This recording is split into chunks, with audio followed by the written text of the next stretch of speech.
Welcome to the Crypto Teacher, and guys, of course I come back with that second video just to make you think. And this one is about Ben Carson. Guys, please get my NWO book so therefore you can come into consciousness. But this one is about Ben Carson. Ben Carson made a special speech at the breakfast prayer meeting. Now, after this speech, he gets audited by the IRS. They couldn't find anything. Then all of a sudden, he gets put into running for president. And then, of course, Donald Trump elects him to be in charge of housing. But guys, the fact is that basically it's one of those situations where if I can't beat him, join him. And that's the reason why you have one of the greatest minds that's living right now, brain surgeon, that's in charge of housing. And that makes no sense. Well, it makes sense if you understand the NWO. So, of course, they take the greatest minds and put them on their team. But, guys, please enjoy the video. Y'all have a wonderful day. Well, over a long and distinguished career, Johns Hopkins neurosurgeon Dr. Ben Carson has received many awards and accolades. This one, however, was a little different. It brought him to the White House to receive the nation's highest civilian honor, the Presidential Medal of Freedom. 11 News reporter Kim Dacey has more on the good doctor's meeting with the president. Ladies and gentlemen, the President of the United States. Dr. Ben Carson, head of neurosurgery at Johns Hopkins Children's Center, receives the highest civilian honor by President Bush. I am proud to bestow the Presidential Medal of Freedom on Dr. Benjamin S. Carson, Sr. Proverbs 11:9. With his mouth, the godless destroys his neighbor, but through knowledge the righteous escape. Proverbs 11:12. A man who lacks judgment derides his neighbor, but a man of understanding holds his tongue. Proverbs 11:25. A generous man will prosper. He who refreshes others will himself be refreshed. And 2 Chronicles 7:14. If my people who are called by my name will humble themselves and pray and seek my face and turn from their wicked ways, then will I hear from heaven and will forgive their sins and heal their land. You know, I have an opportunity to speak in a lot of venues. This is my fourth speech this week. And I have an opportunity to talk to a lot of people. And I've been asking people, what concerns you? What are you most concerned about in terms of the spirituality and the direction of our nation and our world? I mothered these exotic gifts for Mother's Day, and he ran out of ideas, and then he ran across these birds. These birds were cool. You know, they cost $5,000 a piece. They could dance, they could sing, they could talk. He was so excited he bought 2 of them. Sent them to his mother, couldn't wait to call her up on Mother's Day. Mother, what'd you think of those birds? And she said, they was good. He said, no, Mother, you didn't eat those birds. Those birds cost $5,000 a piece. They could dance, they could sing, they could talk. And she said, well, they should have said something. And you know, that's where we end up too if we don't speak up for what we believe. From a 6th grade exit exam from the 1800s, a test you had to pass to get your 6th grade certificate. I doubt most college graduates today could pass that test. We have dumbed things down to that level. And the reason that is so dangerous is because the people who founded this nation said that our system of government was designed for a well-informed and educated populace. And when they become less informed, they become vulnerable. Think about that. Our system of government, and that's why the education is so vitally important. Now, some people say, you're overblowing it, things aren't that bad. And you're a doctor, a neurosurgeon. Why are you concerned about these things? I've got news for you. 5 doctors signed the Declaration of Independence. Doctors were involved in the framing of the Constitution, the Bill of Rights, a whole bunch of things. It's only been in recent decades that we've extracted ourselves, which I think is a big mistake. We need doctors and we need scientists, engineers. We need all of those people involved in government, not just lawyers. I don't have anything against lawyers, but, you know, here's the thing about lawyers. And I'm sorry, but I got to be truthful, okay? Gotta be truthful. What do lawyers learn in law school? To win. By hook or by crook, you got to win. So you got all these Democrat lawyers and you got all these Republican lawyers, and their side wants to win. We need to get rid of that. What we need to start thinking about is how do we solve problems? Athletes. Now, I have nothing against athletics or entertainment. Please believe me. You know, I'm from Baltimore. The Ravens won. This is great, okay? But what will maintain our position in the world? The ability to shoot a 25-foot jump shot or the ability to solve a quadratic equation? And we need to put the things into proper perspective.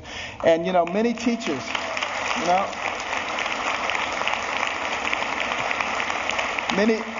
many teachers have told us when we put a Carson scholar in their classroom, the GPA of the whole class goes up over the next year.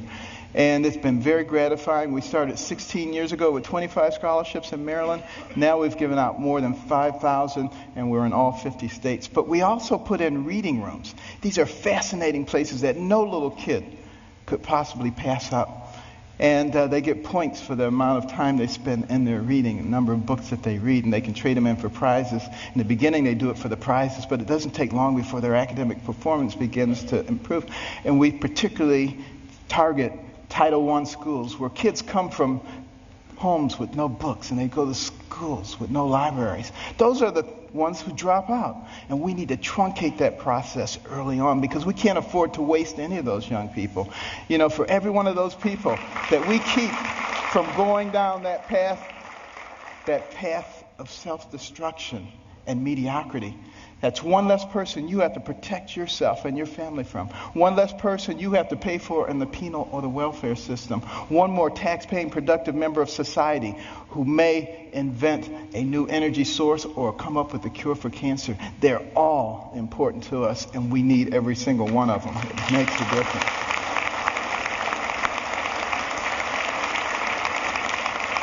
And when you go home tonight, please read about it. Carson Scholars Fund. CarsonScholars.org. But why is it so important that we educate our people?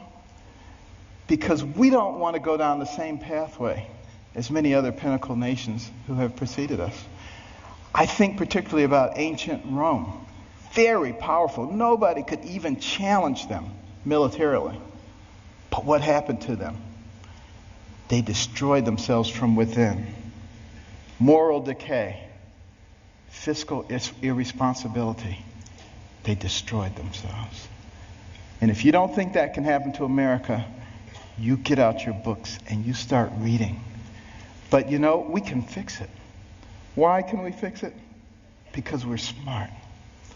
We have some of the most intellectually gifted people leading our nation.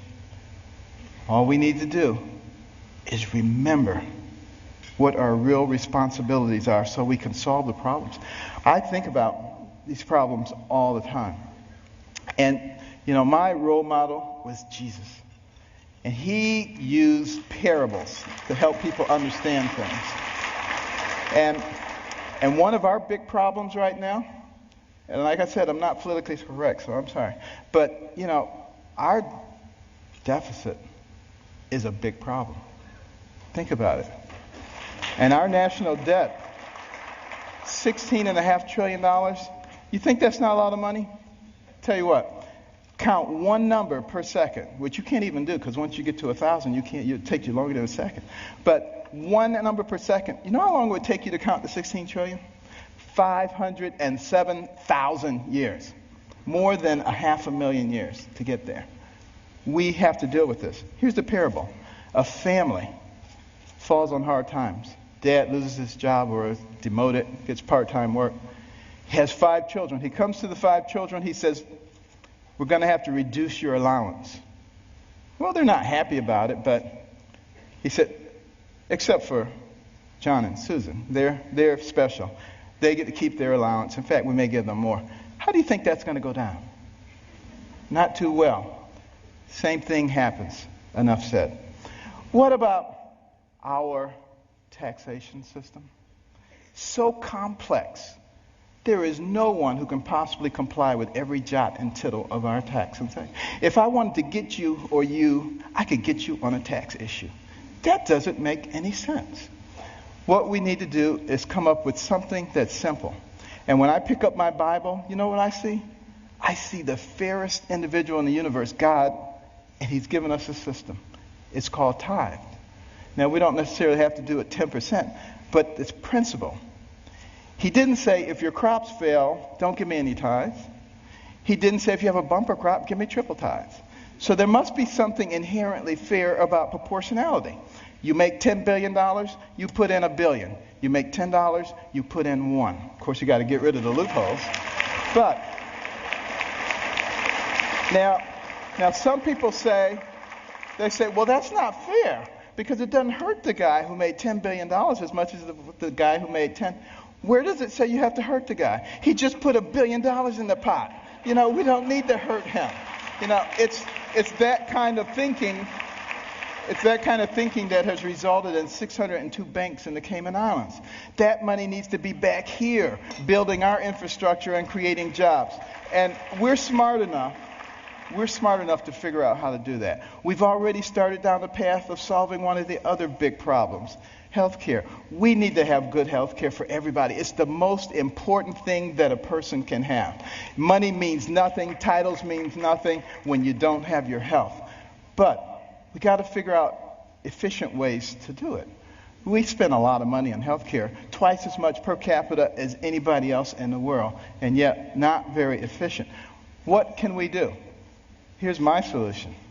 When a person is born, give them a birth certificate, an electronic medical record, and a health savings account, to which money can be contributed pre-tax from the time you're born to the time you die. When you die, you can pass it on to your family members so that when you're 85 years old and you got 6 diseases, you're not trying to spend up everything. You're happy to pass it on, and there's nobody talking about death panels. That's number one. And also, for the people who are indigent, who don't have any money, we can make contributions to their HSA each month because we already have this huge pot of money. Instead of sending it to some bureaucracy, let's put it in their HSAs. Now they have some control over their own health care.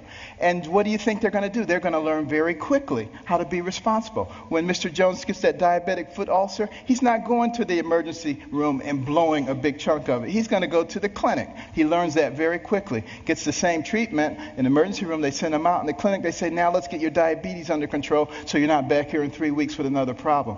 That's how we begin to solve these kinds of problems. It's much more complex than that, and I don't have time to go into it all, but we can do all of these things because we're smart people. And let me just begin to close here by another parable. Sea captain, and he's out on the sea near the area where the Titanic went down. And they look ahead and there's a bright light right there. Another ship, he figures. And he tells his signaler, signal that ship, deviate 10 degrees to the south. Back comes the message. No, you deviate 10 degrees to the north. Well, he's a little bit incensed, He says, send a message. This is Captain Johnson. Deviate 10 degrees to the north. Back comes the message. This is Ensign 4th Class Riley. Deviate 10 degrees to the south. Now he's really upset. He says, send him a message. This is a naval destroyer. Back comes the message. This is a lighthouse.